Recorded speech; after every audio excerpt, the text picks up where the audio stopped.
Hola, nosotras somos Maylin Largo y Ana Navarro.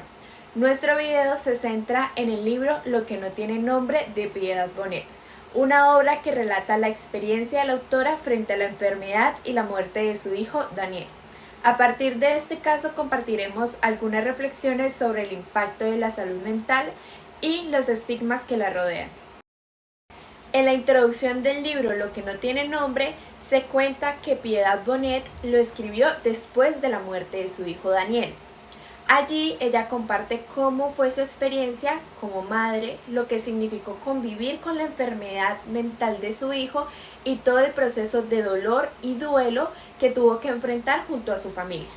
Además, trata de mostrarnos también lo que Daniel podía estar sintiendo, en especial sus miedos frente al futuro. El protagonista de esta historia es Daniel. Él es descrito como un joven con mucho talento, con habilidades artísticas y musicales. Aunque en ocasiones se mostraba sonriente, en realidad expresaba muy poco sus emociones, lo que hacía difícil comprender lo que pasaba dentro de él.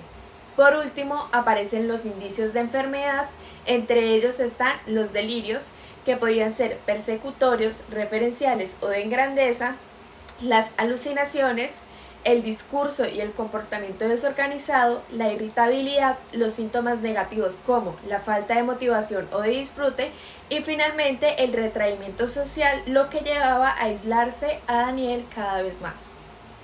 Daniel era un muchacho bastante inteligente, pero como mencionaba su madre, él veía el mundo de una manera diferente, lo cual lo hacía estar como en una constante lucha.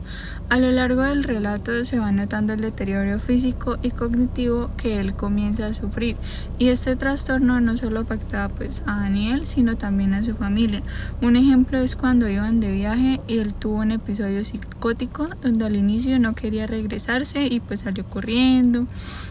Después en el avión comenzaron sus delirios donde decía que lo querían matar y que era el hijo perdido de bebé. Con este episodio se mencionaba cómo sufría ella y su esposo, además de sus hermanas. Por otro lado, él era muy obsesivo en el sentido de que buscaba la perfección. Eso lo hacía estresarse. Según los médicos, ese estrés no era bueno para él. Esto también se nota durante todo el relato cuando él afirma que no es tan bueno en lo que hace o quiere cambiarse a otra carrera como arquitectura.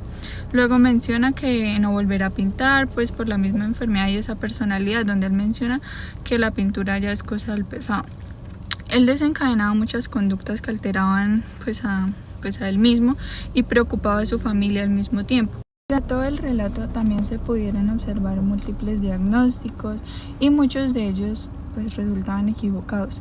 Algunos terapeutas no le ponían la atención necesaria y tampoco le explicaban a la familia de manera adecuada todo lo que implica esta enfermedad, la cual generaba muchas dudas tanto en Daniel como en la familia.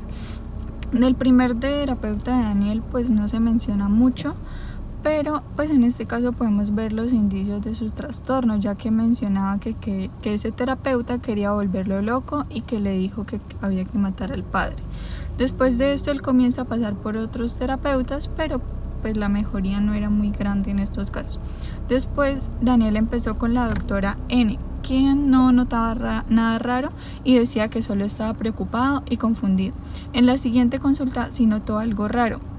Ya se veía bastante preocupada y lo remitió a psiquiatría, sugiriendo no dejarlo solo. Aún así, ella seguiría el proceso con Daniel, pero sin mucho éxito, ya que en ese viaje él estaba actuando bastante efusivo y raro. Y la psicóloga solo dijo que era porque él era un niño consentido y estaba con la familia. El psiquiatra al que fue remitido por la psicóloga lo diagnosticó con el trastorno esquizoafectivo y le dio medicamentos psiquiátricos inmediatamente. Hasta ahora podemos notar que no se veía una real apropiación hacia el paciente o no se estaba indagando bien, no entendían lo que sucedía con Daniel. Incluso Piedad mencionaba que si podía ser posible que Daniel estuviera ocultando sus síntomas o actuando como si estuviera normal. En este punto se habla de los estigmas que rodearon la enfermedad y también la muerte de Daniel. Lo primero que se pudo observar fue el miedo a hablar de lo ocurrido. Era como si el tema se volviera prohibido. Incluso en algunos casos se llegó a mentir sobre la verdadera razón de su muerte. lo que muestra la dificultad que existe en la sociedad para enfrentar abiertamente estos temas. También hubo actitudes muy duras hacia la familia. Algunas personas no fueron capaces ni siquiera de dar un abrazo o acompañarlos en el duelo, y eso reflejaba la poca empatía frente a la situación. Finalmente, hasta mencionar la palabra relacionada con enfermedad o con la muerte de Daniel se volvió complicado, porque cargaba un peso social muy grande. Todo esto evidencia cómo los estigmas no solo afectan a la persona que vive con el trastorno, sino también con su entorno cercano. Entre los principales errores clínicos tenemos, primero, que los diagnósticos eran poco claros o cambiantes. Por un lado, una psicóloga decía que estaba solo preocupado y que no encontraba tanto problema, mientras el psiquiatra le diagnosticaba trastorno esquizoafectivo y luego la psicóloga pide que no se le deje solo. Además, los médicos no mostraban interés, pero pues daban puntos de vista muy variados, eran muy diferentes. Otro error clínico fue la suspensión y cambios en los medicamentos.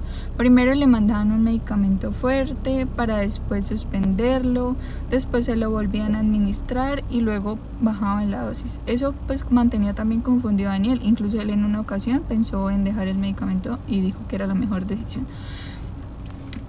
Otro error clínico fue la poca empatía, ya que casi no escuchaban a Daniel, se interesaban muy poco en lo que decía, en cómo se sentía. En el caso de los psiquiatras solo le daban medicamentos y por mucho le decían a la familia que lo vigilaran para evitar que se hiciera daño o, como se mencionaba, pues llegara a cometer suicidio. Otro error fue la despersonalización del paciente. Lo trataban como un paciente más, o sea, generalizaban. En el caso de los médicos, pues por tantos pacientes que reciben a diario, pues los ven de pronto como si fueran todos iguales. Y en el caso de los trastornos, creen que alguien con esquizofrenia, por ejemplo, puede ser igual a todos los demás con esa enfermedad. Y la verdad es que cada cabeza es un mundo y se debió prestar más atención a lo que Daniel específicamente experimentaba.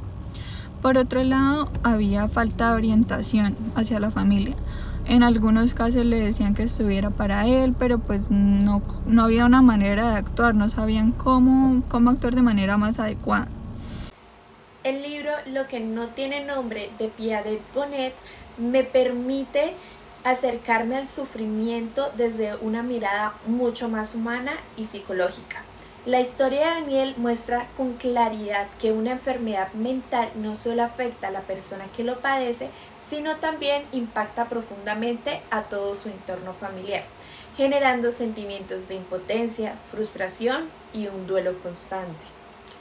Desde la psicología, esta experiencia invita a reflexionar sobre la importancia de contar con un diagnóstico claro, intervenciones a tiempo y sobre todo un acompañamiento emocional tanto para el paciente como para quienes lo rodean.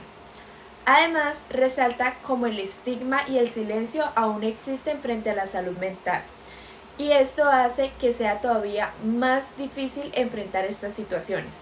Por eso, el libro nos recuerda la necesidad de promover espacios de escucha, de empatía y de apoyo para poder dar un verdadero acompañamiento integral. En conclusión, este libro muestra cómo la falta de comprensión clínica y social puede agravar el sufrimiento de una persona con trastornos mentales. Desde la psicología, este caso evidencia la importancia de un abordaje más integral que combine un diagnóstico y tratamiento adecuado, además de un acompañamiento emocional continuo, ya que esto pues afecta mucho a la persona. No solo por tener medicamentos significa que todo esté bien. También es importante visibilizar el impacto del estigma. Lo que la gente cree limita mucho la búsqueda de ayuda y eso afecta al núcleo familiar. El libro invita a reflexionar sobre la salud mental, ya que esto no es un juego.